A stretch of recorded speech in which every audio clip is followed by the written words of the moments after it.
Usikasirike sana hata hii ya ni ndugamano ya Senate na bunge ya bururi makigucanirio gai wa kigina kuri makaunti kuria marendekithia kaunti gukorwo cikiongererwo mbeca niguo gutabania uthii wa na mbere.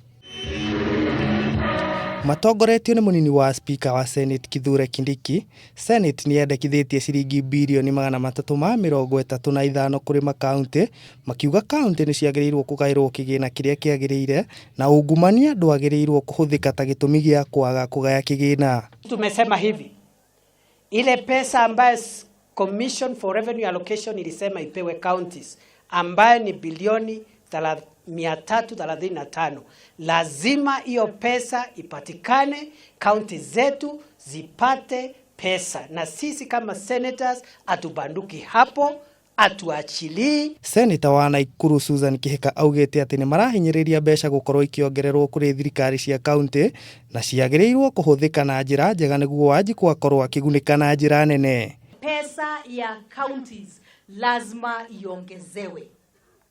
Lazima counties zipate pesa. Kwa sababu counties zikipata pesa, barabara zitajengwa. Wamama wangu watakuwa na maji. Handu-ini ha Kameme TV, ritwa riakwa ni Kinuthia wa Rufia.